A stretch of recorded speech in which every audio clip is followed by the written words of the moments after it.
মাননীয় প্রধান উপদেষ্টা মহোদয় বিভিন্ন নারীবাদী সংগঠন এবং নারী নেতৃত্বে আছেন এমন ব্যক্তিদের সাথে একটি আলোচনায় বসেছিলেন।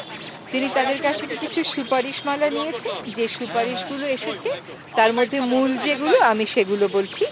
একটা হচ্ছে, প্রথম দাবিটাই উঠেছে যে এই যে গণ অভ্যুত্থানটা হলো, ছাত্র জনতার আন্দোলনটা হলো, এখানে যত মানুষ আহত হয়েছে তাদের চিকিৎসা প্রক্রিয়াটা ত্বরান্বিত করা। সরকারের পক্ষ থেকে একটা উদ্যোগ আছে, এটা সিদ্ধান্ত, এটা কার্যকর হচ্ছে যে আমরা একটা ফাউন্ডেশন সৃষ্টির মাধ্যমে সেখানে সকলে যারা সাহায্য করতে আগ্রহী তাদের থেকে অর্থ সাহায্য নিয়ে আমরা এই কাজগুলো করব। চিকিৎসা, পুনর্বাসন সবকিছুর কাছেই করা হবে।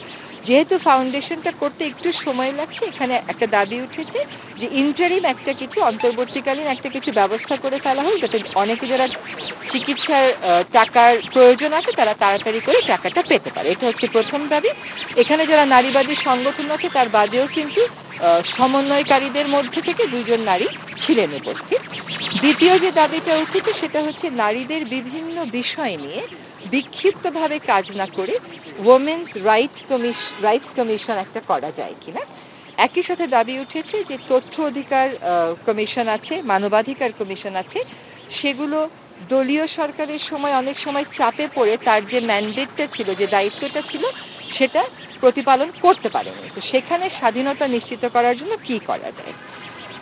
মহিলা বিষয়ক মন্ত্রণালয় সম্পর্কে একটা কথা উঠেছে যে তারা আসলে বিভিন্ন প্রকল্প বাস্তবায়ন করে, কিন্তু প্রকল্প বাস্তবায়নের পাশাপাশি তাদের আরেকটা গুরুত্বপূর্ণ কাজ হওয়া উচিত। 45টা মন্ত্রণালয়ে তাদের একটা তদারকির ভূমিকা আছে, সেই তদারকির কাজটা যেন তারা ঠিক মতন করে, সে কাজটা তারা অতটা ঠিক মতন করছে না।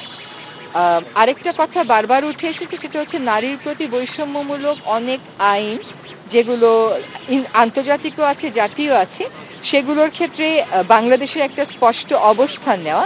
যেমন উত্তরাধিকারের ক্ষেত্রে সমান অধিকারের জন্য একটা অবস্থান নেওয়া, পারিবারিক ক্ষেত্রে, অভিভাবকত্বের ক্ষেত্রে, নাগরিকত্বের ক্ষেত্রে, এইগুলোতে আন্তর্জাতিক যে আইনগুলো আছে যেগুলো বৈষম্যটাকে অ্যাড্রেস করেছে, বাংলাদেশ সেগুলোর ব্যাপারে আন্তর্জাতিক আইনে কোথাও কোথাও রিজার্ভেশন রেখে দিয়েছে।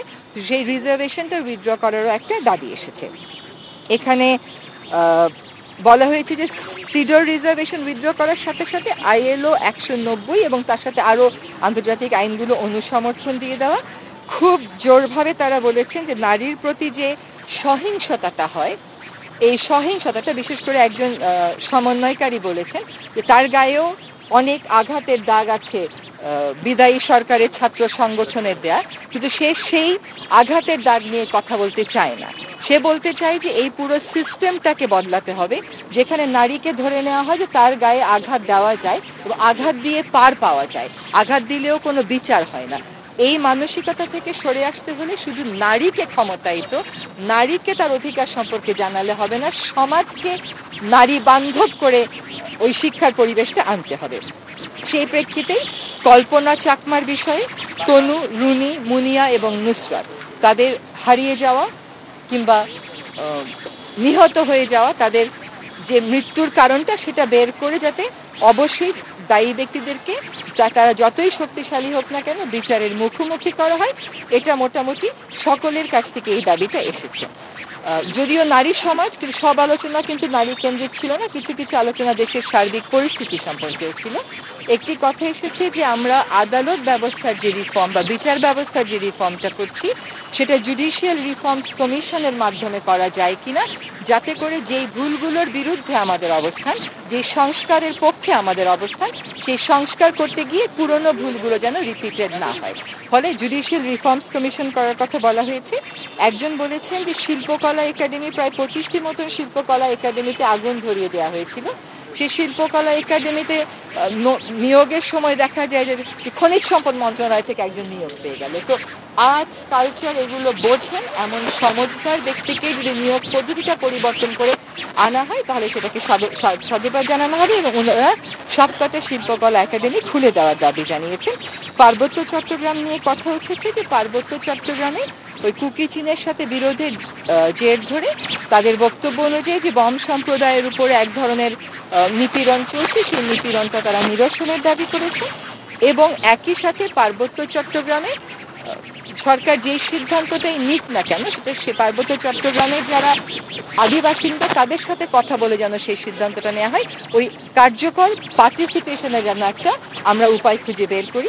আরেকটা হচ্ছে যে এখানে যারা এসেছিলেন তাদের মধ্যে অনেকেই তো আসলে এনজিও করেন।